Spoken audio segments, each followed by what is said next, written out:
You're looking at the Seeking guy, the comeback kid.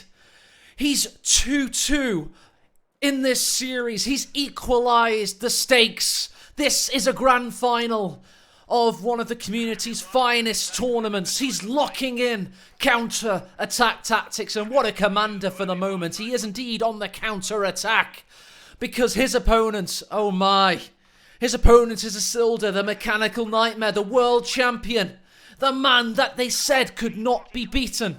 And yet, Ed, here we find ourselves 2-2 in a best of 5. 2-2, 1,500 schmackers on the line in their back pocket or in their little crypto wallet. One of the two for these players on the line. So everything to play for. It's come down to the final game, folks. We made it. Game 5 and 2 all apiece. Seeking guy, Isildur. Let's go. As we see, Assault Grenadiers locked in for Isildur. So bit of anything you can do, I can do better, maybe, Matt? Can he do anything better than the Seeking guy? That's what we have to see. The Seeking guy in that previous game, his early game was magic. It was majestical. He just went in there, used the MG pivoting around like a madman at the last millisecond possible, catching Isildur's troops out of position. It was fantastic. But is Isildur looking for an early game domination just like that one? Is he looking to finish this ace game off and destroy our hype and make his 3rd championship in 3 months happen? Not only did he win Master League Tournament 3 Chaos Creed, he went on to win Relics World Championship 2020. So he's already got like 12 grand in his back pocket, Ed. He now wants to add to that. And let's see how his aggressive actions unfold. Yeah. I wonder how much influenced by the previous game Isildur's choice of Assault Grens would have been, but he's gone for the good old just normal Tiger version, not the Tiger race with mechanized assault, but it does lend the old Stuggies, Matt. So it'd be great hype if we get to see them backing up the austere forces this game. A lot of people hyped in chat. We got over 1,200 views. We're prime time, baby. People of every nationality across the world are joining us to see these two nerdlings demolish each other in a World War II strategy game. What better way could there be to spend a COVID Sunday evening than this? M3 with the penals, looking for blood, and the Pioneers are their target. Yeah, good retreat path already from Seeking. So good at it throughout this series of trying to pick up as much as he can on retreating models. Doesn't drop any there, but just letting Isildur know that one long retreat path or misclick can be paid in doubly the price as an M3 with a penal in it starts to fend off against the Assault Grenadiers. He's pushing in, he's finding the heavy cover. The penal battalions have the SVT rifles and the Mosin against the combat engineers with the flamethrower upgrading, so he's going to hide for the moment and then he'll re-emerge to burn them out. Let's check out the tap map and see what's happening elsewhere. We see that the assault engineers the grenadiers are taking the fuel down here. We've got penal battalion flanking, but it's all about this M3 pushing past the Faustless assault grenadiers. It's just a classic counter, Ed. Yeah, quite a weird flex setup from the MG42 crew, so they're going to get singed for their sins there as the Flaming Pioneers doing so much work early on in that M3, and his Assault Grenadiers could get wiped here, Matt, if he gets the early crits. One Soldaten remaining. Can he get an early and historic wipe in this grand final ace game? He wants it. He gets it. Beautiful work there from Seeking. Like I said, an absolute fox in the box on those retreat paths of Isildur. Early game and just making it shine there. Get that cinematic escape squad. They're going to hopefully get home. Yep, Assault Grenadiers aren't going to be able to do enough damage with their small arms fire. And wow, what a wipe already. First blood to the Seeking guy. I heard some rumours that the rear gunner of the M3 is better than the front gunner. I'm probably gonna get corrected by chat, but chat is fake news, guys. I believe in the rear gunner of the M3. And in that case, he demolished the squad, so, you know, empirical evidence, guys. Empirical evidence. Thought chat was Fox News, but there you go. 2-2 though, in produced now for Isildur right out onto the battlefield. That's a very fast 5-minute timing, but just losing that assault grenadier just really kind of lessens the sharpness of the strategy. Sanders confirms AE was right on a rare occasion. Always remember 24th of January 2021. Shock troops arrive with those a little slab of primitive Kevlar. What is that camouflage? Do they know where they are? They look like idiots, don't they? Don't tell them I said that. They've got PPSH submachine guns. But they're really pushing on to Marbella afterwards. So. Come on, lads, let's get this done. Jaeger bombs on us. Happy days. Oh, God, look at that texture. That's horrid. Yeah, the camo gives 0 Fs this map, it seems, for the shock troops, but that won't matter. What they do on the field that counts. Ed, we've got reports from our field officers that whilst this action was happening here, a penal battalion went down. So just off camera, during the frenzy of death and destruction, a penal battalion has died. We have it here confirmed. So, yes. We got that sexy close-up of the shocks, though. That's what matters. As one penal was upgraded to PTRS as well. Is that what happened? It's going to jump around on the old clown car and get a free ride against this 2-2. But it's always an awkward one to pull off, isn't it? Penals inside a clown car versus just a dedicated normal light vehicle. Guys, if I've missed that, actually, you have to admit it's my 10th game of the day, so we'll just crack on. Pretend there wasn't T-Tors in chat, but it's fine. Right, we've got MG42 set up with an S-mine defending the cutoff up here. We've got a shock grenade announcing the arrival of the victory point capping there. We've got PPSH in the M3 and the MP40 to the assault grenadiers dawning in. 2-2 watchers on. Yeah, as shock troops, the first thing they have to do is pull out the smoke grenade. Not really what you want with that impact unit, but what's needs must at the moment for Seeking to get that VP. 2-2 forcing the infantry off as the penals tag in to do some damage to the light vehicle. As you said earlier in the cast, Matt, they can attack ground now. Oh, 2-2 barely gets out alive as the assault grenadiers in the same breath really get wiped as well. So gotta watch out for these shock troops units. I know Askrens are good up close, but shock troops take the biscuit on that one with their body armor. There we go, we got assault grenadiers forcing away the PPSH. Oh no! They dropped 2 models in quick unison! Shock troop body armor OP. Meanwhile, M3's finding an angle on the MG42 and forces that away as well. It's all looking very good for the Seeking guy. And just like when a nation is tired and weary and it's susceptible to fake news, Russian interception tactics. Hey, listen to chat. There was never a third penal, Ed. There was never a third penal. I've been on it too. You bastard! You got me. I didn't ever say one went down. I just said one got upgraded with PTRS. But you let me think it was my epic close-up on these shock troops that led me to miss a penal death. And poor old AE fell for it. Never again. Fight them on the beaches. Chat is us. But those shock troops, though, they just took on a full HP assault gren and forced them off while they themselves had no HP on their models. That's disgusting. No wonder the great caster of old, Empire Air and Wommel, called them Jesus troops in the past. Where did he go? Anyway, M3's in danger here. Do we have incendiary rounds? No, we don't. Can he escape with overdrive? No, he can't! And it goes down with the veterancy. It's held. Combat engineers do survive, however. Meanwhile, shock troops in the centre. He's dominating on the victory point count again in Game 5. Keeping up that momentum, Ed. He's got it in abundance. Yeah, and because of the M3 slightly delayed T70, but 9-minute timing is no mean feat. He's going to be able to bully this 2-2 around for us. We see a second MG used for Isildur instead of the pack gun. So that's 10 minutes without an AT gun. That's slightly different to his normal rhythm.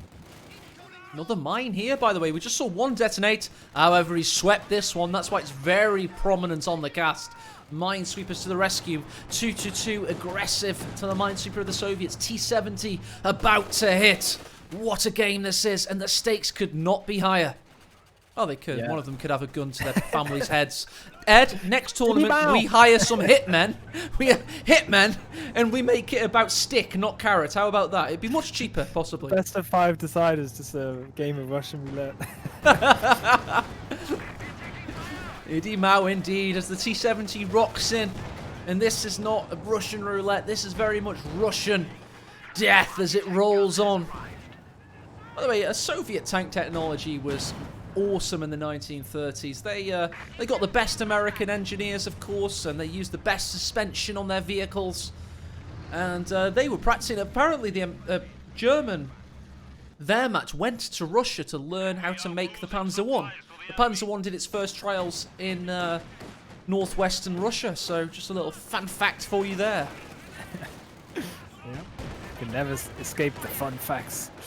Claw is... Oh, see, one little infiltration nade. Swiftly cancelled there, and back you go. As Isildur's Askrans realize T-70 on the retreat paths. No, not good for their health. And we finally get the pack gun out. So, Seeking hasn't been able to make the most of that timing window where the 2-2 was not backed up by any snares or AT gun. And that's got to be good news for Isildur fans, as he's trailing here a lot on the VPs, Matt. Certainly is. New shock troopers. And let's go for a close-up. Maybe some unit titles will disappear. Let's have a look. Hang on. Ed, are we still there? All present and accounted for? 17 squad wipes whilst we close in. Oh gosh, I'm laughing because I'm delirious. This is casting on adrenaline, GCS2 final style.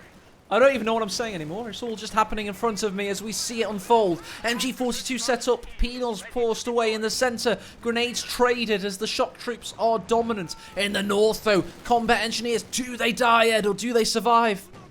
That looks like a hellacious retreat path. It's a bit slow on the chase there though. And due to the angle, he might just be able to triangulate himself back. There we go.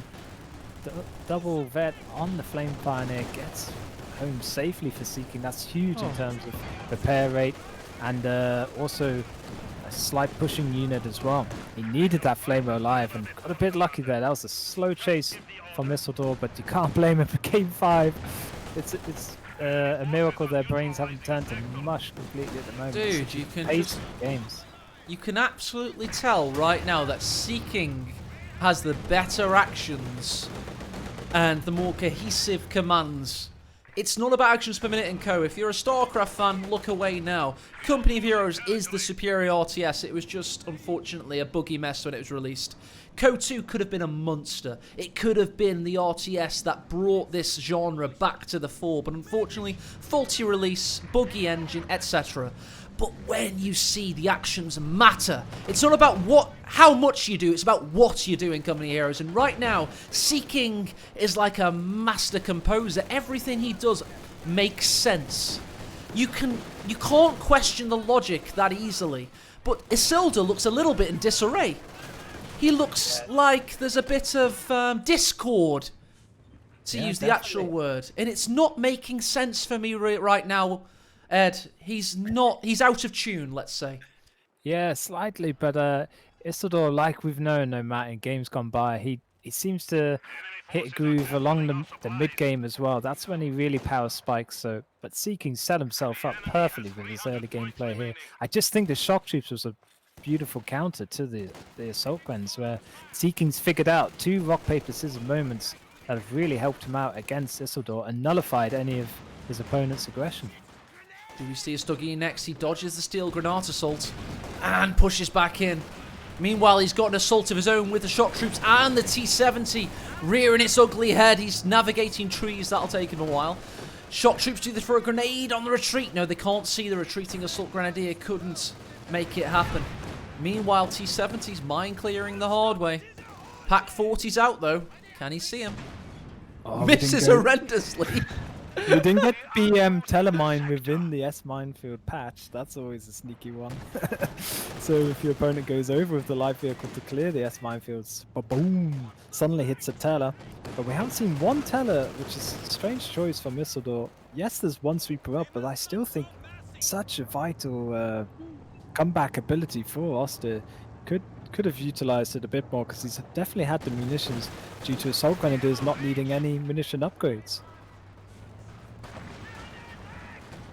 He's got a lot of munitions indeed. 150. That could have been 3 Talonmines. Talonmines win games. Mines win games. And Panzer IV is out. So for all AE's mental preaching from the parapets about concertos and conductors and all that bullshit, Isildur, as Ed rightfully mentions, has got a really decent army. He may not look coordinated at times, but just like Peter Crouch or you know, any lanky sportsman, it doesn't matter how they look, it's what they're doing on the field. And look at his army size, he's got 57. He's got a good composition of army. So, yeah, it's not that terrible. Oh, Crouchies must be loving he gets a shout out on a RTS strategy game tournament cast. But Sea King has lacked a bit behind in terms of his teching. He has had double engineers, which should give him enough timing window to get it done. But yeah, such is the frantic pace of the game. I think he's stooped a bit on the teching front, as he has to get some T-34s rolling soon. Otherwise, this P4 is going to have a field day. Let's have a look at all the action happening in the north. Assault Grens approach in the centre. The Soviets defend. And the Panzer IV is ready to strike once it's been repaired. Minesweeper Pioneer in base, ready to come and help out there. PTRS is threatened, however. Yeah, lovely aerial Steadicam flyover view from you there, Matt. Ha! And, try my best. And as we see on our picture now, P4 bit too scraped and damaged. There's just one's this gun, but I think the tier 2 has slowed him down. He's had to go tier 1 and tier 2 with a T70, so finally there could be some tier 4 put up for Sea King. He's just 100 odd manpower away from a T34, or what do you reckon, Matt? The big save towards the KV-1. Come on, baby. Give me some Clement Voroshilov. That's probably some horrible Russian Bolshevik murderer from the 1930s. But he's a tank's named after him, Ed. It doesn't matter how many people's names he signed on dotted paper to go to the gulags. This guy has a cool heavy tank named after him. Don't forget the atrocities of the Nazis and the communists. Company Heroes 2 is cool. We don't care that these guys murdered millions between them. We don't care about the starvation and the death and destruction, Ed. KV-1s look cool, and that's what we care about in 2021. Warclimb Gaming. Yeah, it's all about the Instagram posts and likes, I think. So as long as they're still up, everyone's good to go. Let's play the game. But here we go. MG42 upgraded on the P4. That's been it's been a thing that I've not seen much from Isildur in these games, but it's going all out, trying to maximize the anti-infantry power of this unit now. It's got to hit this timing window hard and get a lot done, because it could be a big bad KV-1 waiting in the wings, or at least a T-34, but surely Sea King needs a medium tank or heavy tank before he goes for the big bad B4. I think he could figure it out in game 5. Genuinely, Ed, honestly, mate, points. the B4 is not that horrendous. And don't forget, he knows his commander. So all he can do is light artillery barrage it at the most if it's placed defensively. He can't Stuka strike it, he can't railway artillery it. It's not the classic counter to the B4. He's got a T-70 spot though, and so many munitions to spam from Mother Russia or the spy plane. B4 could be an option, but there we go. He's going for the big bad platform of the KV-1, steady the ship a bit, and then potentially get in that big, massive arty gun. The one pop ability for the B4. Here's the march of the Soviet army, red and blue in this case. Let's get some Terminator collapse in chat. Because the Clement Voroshilov is on its way. I know you can hear that synth wave in your head. Because it's going to be here very soon. And Isildur's time may be numbered. He needs a second pack, perhaps. He needs a Sturmgeschütz, definitely.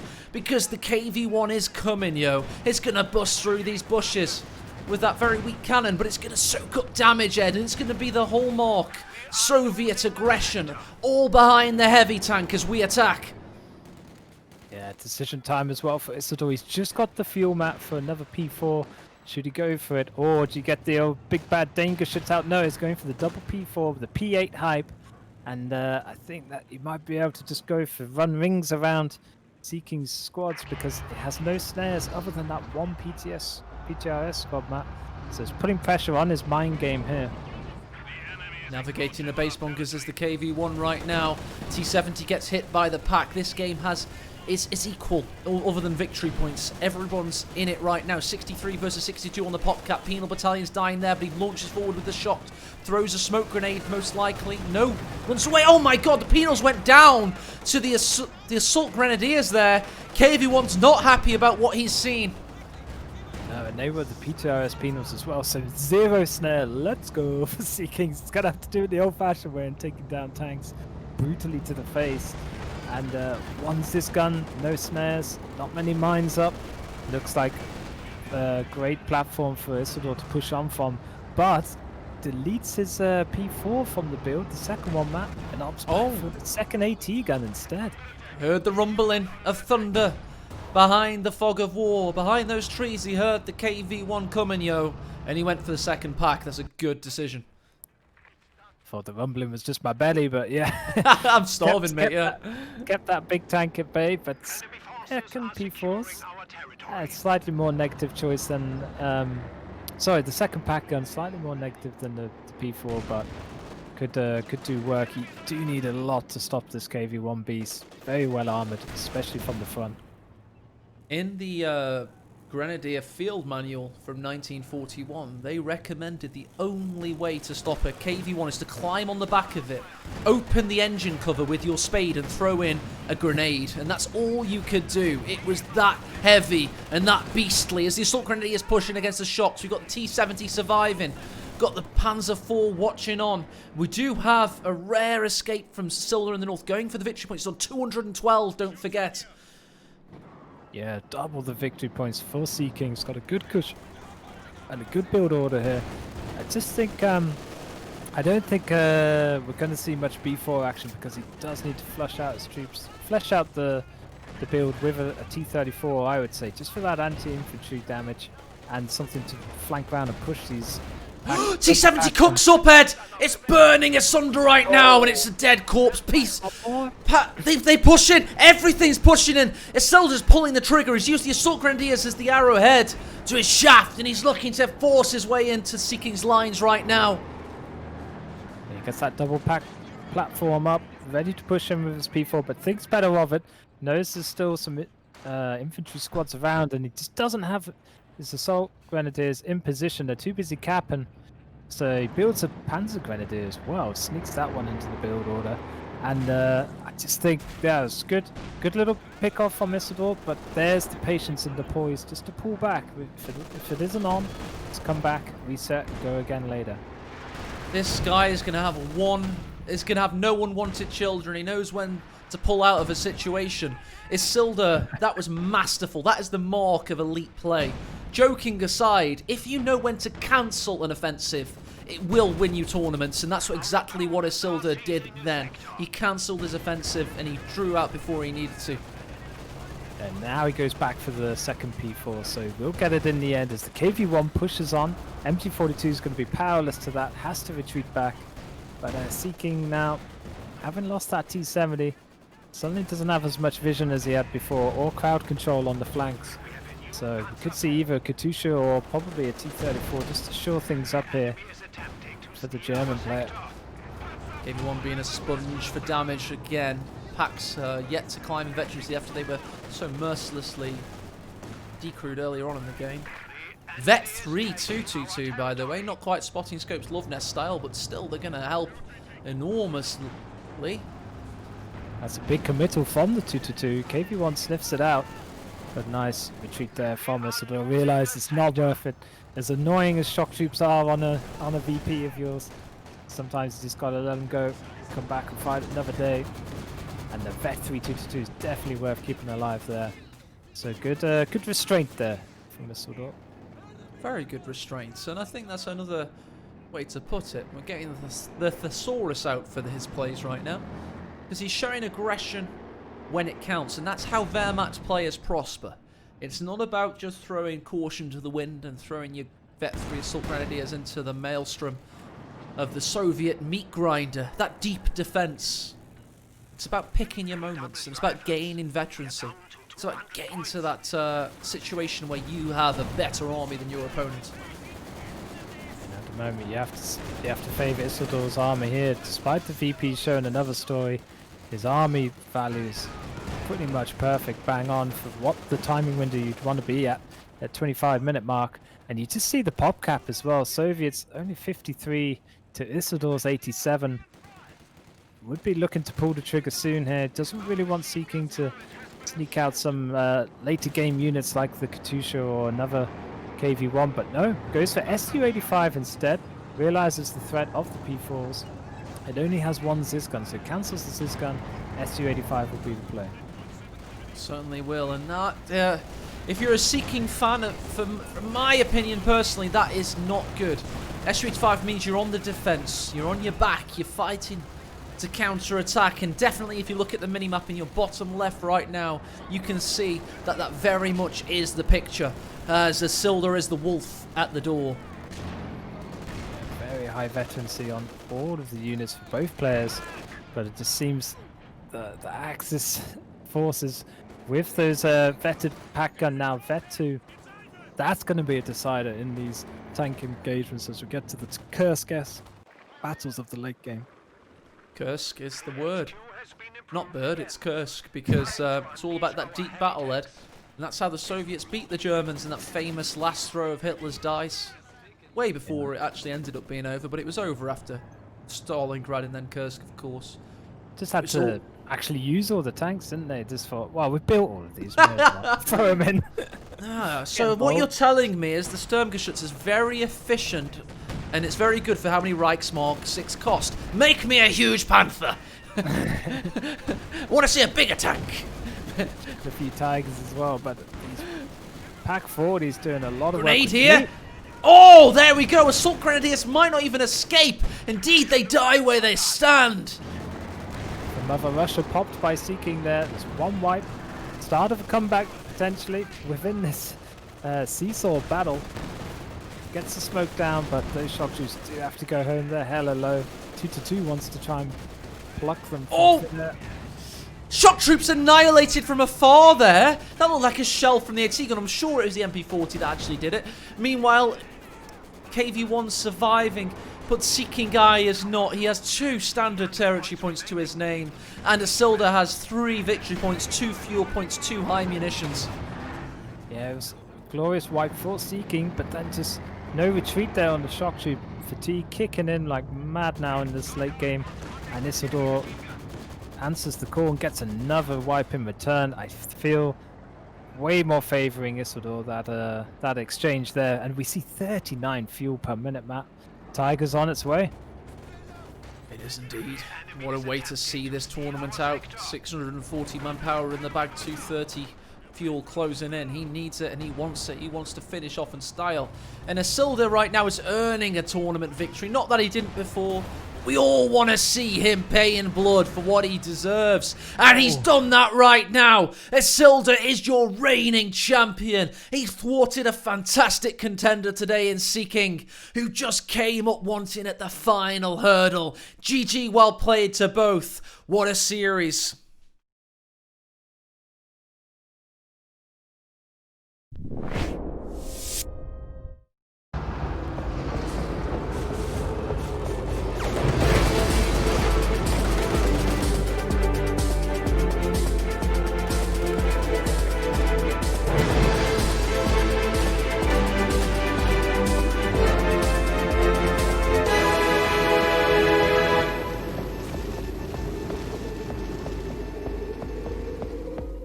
Now, bloody hell, Ed. Perhaps Isildur could do things better with Askrens than Sea King, but what a game 5. Took them all away, did Sea King. The best anybody's done against Isildur, I think, in this tournament. But there we go. The reigning champ defends his title. His throne is safe for now in the Master League Cup. Congratulations to Isildur and to Sea King as well, to making it to the final and pushing them all the way. The fans are the winners here. They get to see a great, great contest of the 2 best KO2 players at the moment. Excellent. And Ed, thank you so much for your casting over 4 days. This guy has been doing excellent That's been great analysis. Fun. Good. Been funny on the new snowy maps as well, so a lot of variety. And yeah, I'll have to bow out now, Matt, as you know, I've got a little meeting to have to get on with. But I want to thank everyone for sticking with it. It's been great fun.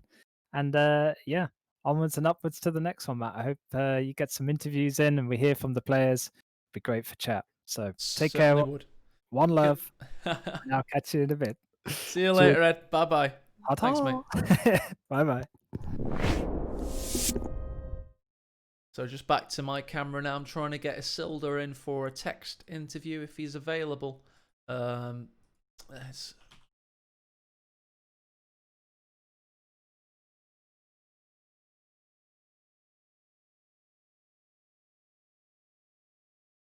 get that on.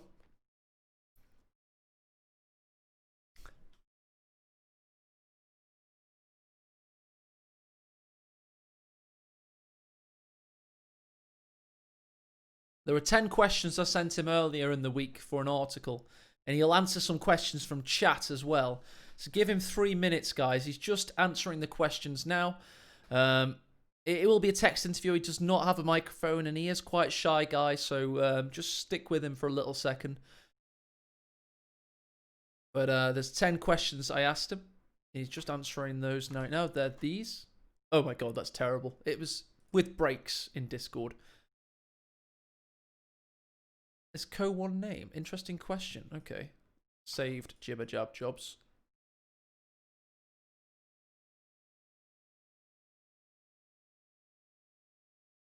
Didn't know you played Co1. Tag me if you want a question asked. Make it good, because this guy's famously hard to peg down for an interview. So we want good questions, please.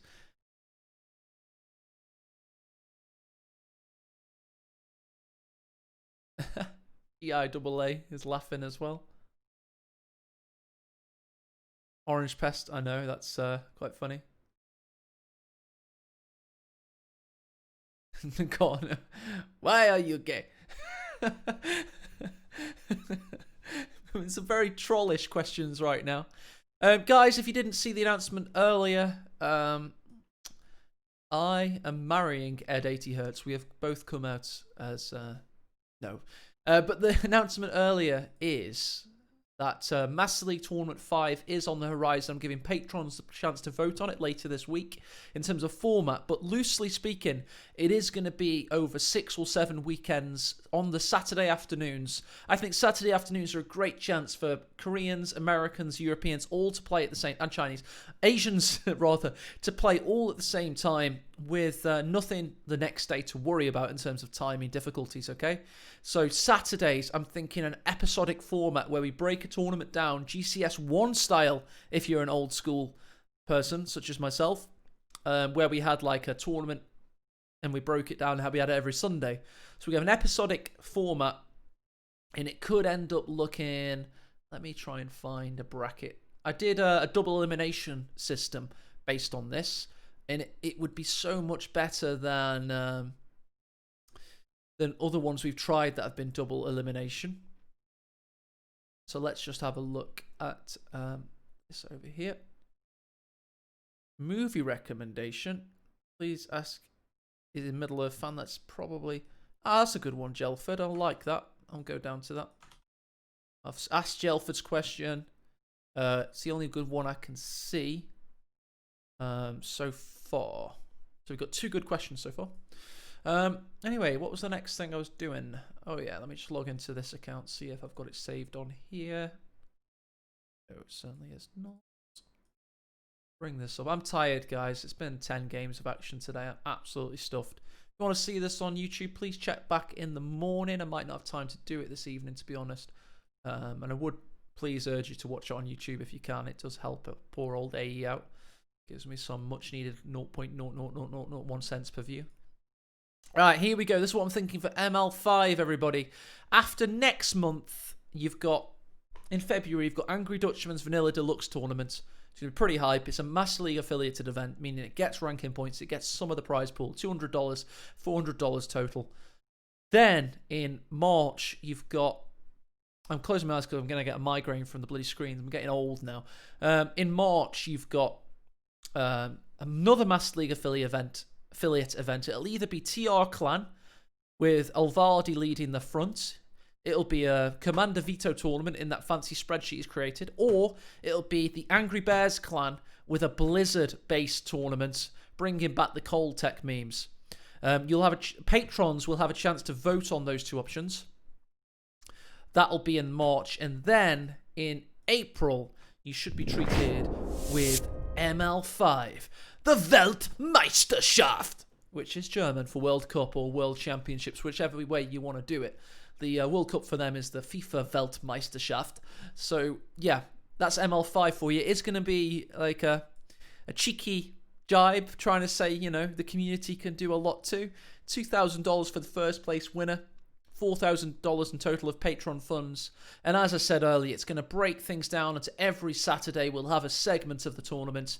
First 2 rounds of a double elimination, possibly. And then break it down. Start getting to best of 5s by the time we get to semi-finals and quarterfinals. Really have some fun with it. And see as much action as possible so everybody gets more bang for their buck. I will put it to patrons. We could also have a similar system to ML4 Scorched Earth with the group stages. But in the Weltmeisterschaft, we all go straight into the round of 16. No more extra group phase. That'll be for ML4 only. The third option in the vote for patrons will be a single elimination tournament. But like best of 5s way earlier. Talking best of 5 round of 16 kind of thing. Where was I? Let's pull that one with my face on. Isildur's... Oh, he's answering some questions. Here we go. He's answering the questions properly as well. Fair enough. I'll read these out. It sounds stupid, but I'll read these out. Fair enough. The guy's shy. He doesn't want to speak on cam. That's fair enough. He's more than contributing to our community with excellent tournament play. So the questions are, where are you from?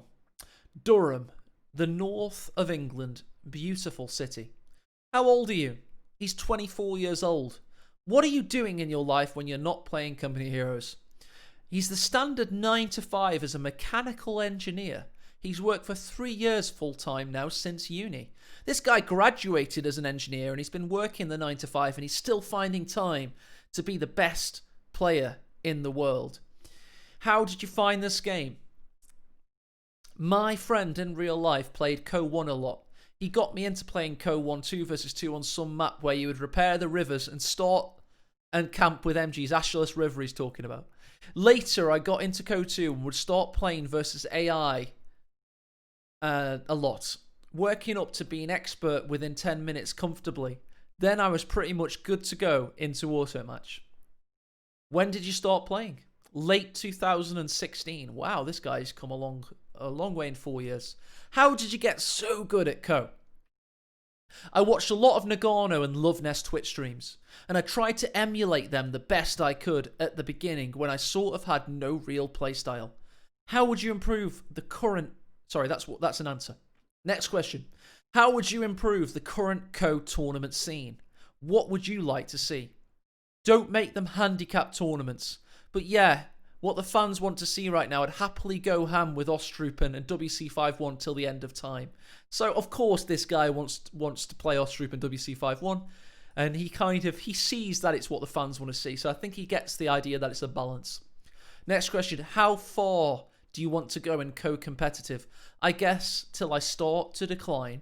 So he sees himself as the big ape of the jungle right now. He's King Kong, and he wants to play on until he starts to decline. So that's a very good answer there. What other competitive games do you play? I like to play single-player games. Played Halo for the first time last month. Cyberpunk, and those kind of games with long playthroughs. Any shout-outs for people in the community? He didn't respond to that question. He didn't respond to that question. Fair enough. He may have missed that one. Jibber Jabber Jobber. Ask him his Co-1 name. I had about 50 hours in total of Co-1. and this was just playing with my friend versus noobs on a river map. Well, I like to think my first ever Steam name was Knight's Cross. That's lovely. How does Izzy mentally prepare for tourneys? I don't know. Nothing changes really, apart from trying hard not to tilt and throw games. Like this G4 versus Seeking. Guess I can learn something from this series. Maybe not to stay up night watching UFC and falling asleep at 6 a.m. Fair enough. Thank you, Isilda, for your answers. Very interesting and intriguing to learn a little bit more about you. GG, well played in the tournament, my friend. And all I'll say is AE is thank you for changing your name back to Isilda at my request, because Izzy was a terrible name. Isilda is much more powerful, potent, and quite frankly, marketable. So GG, well played, Isilda. Well played to Seekin as well. He was an absolute legend himself. He took Isilda. Nobody was expecting him to take Isilda to the level he did. And he did so with a fantastic assault all the way to Game 5. Big up, Seeking. You played magnificently, and we'll all be keenly watching how you progress in ML5 with your shiny new Master League ranking. I'll do the rankings tomorrow at some point. But again, let's do the roll call of thanks now. We've heard from Isilda. Big thanks to the Fat Pigeon, who just donated $100 to myself and Ed. And, the whole community, $100. That's awesome. That pays for many a kebab for Ed in the future. That's fantastic. Big shout out to the patrons that are funding all of these tournaments. Every cent of every dollar so far in the Patreon system has gone into the Master League prize pools, and it will stay that way. So all of your actions are paying for some magnificent tournaments. We're seeing affiliate events coming through. We've got Master League 5 coming in April. We've got GCS 3 coming in August. If you didn't know already, GCS 3 is going to be a live tournament. Coolio and I are working on that in the back of the scenes. It'll never be quite as grand as GCS 2, but it'll still be a damn good party. We're going to have a barbecue this time, so can't beat that. So big thanks to everybody. Big thanks to the referees. We've got an army of referees now. You can't beat the team we've got. It's unstoppable. Nothing that could happen with the players. 32-bit patches, 64-bit patches could stand in their way. We had fantastically well-ran tournaments. AES has separation of duty. I don't get involved. The refs just they're untouchable and unimpeachable. Kappa. Big thanks to all the players that play. We had 44 sign-ups for this event, 32 check-ins exactly. So fantastic stuff. And just a roll call from the credits now. This pretty much is the credits, me just chatting shit over the internet right now. Last roll call now for the credits. All the patrons. Let's bring it up on the screen, actually. You've got Ed 80Hz, amazing job casting the 4 days. GB Pirate doing the co2.org domination. All of these, only Alvaldi stands in our way because we're dominating the propaganda stream. Thanks, GB Pirate. Invader Slorge did that music you've heard on the intro. He's done all of that. Yan252 with the Discord bots and amazing contributions to the community in general. Korean casting from 101st. Tightrope with the sick Master League transition with a swish. Woof with the tournament mode. Mirage of Floth converting tournament mode into the balance mod. And Jibber Jabber Jobber for all of these sexy stats you'll see on the ML4 brackets. Every single referee has done a fantastic job. Big shout out to, in particular, Ipkai Fung, Sturm Panther. And today we also had Ficton Moped, Sturm Tiger, Gaddafi putting in shifts, along with GB Pirate, Death Eagle. I saw Tulsa. Great shout out for him this tournament. And the rest of you, they all did a great job, to be quite frank. And all of these patrons, if I could have a credit screen that just had that, I would do. We're now going to host somebody. It's got to be Ishtari. He's going to get the host, of course, as a general backer. He just gets it. If I missed anybody, it's not because you didn't deserve it. It's because I forgot you because I'm tired AF right now. But raiding Ishtari in 10 seconds. Thanks, everybody, for watching ML4. You'll see it on YouTube by tomorrow. I would urge you not to watch the Twitch VOD. Please watch the YouTube VODs because it actually helps AE out on the old ad rev. I get like 1 penny for every 1,000 views, so please do. So yeah, peace out, guys. Thanks for enjoying the tournament. Let's raid Ishtari because he deserves it. He's donated thousands of dollars to these tournaments over the years. And thanks very much for watching. See ya and goodbye.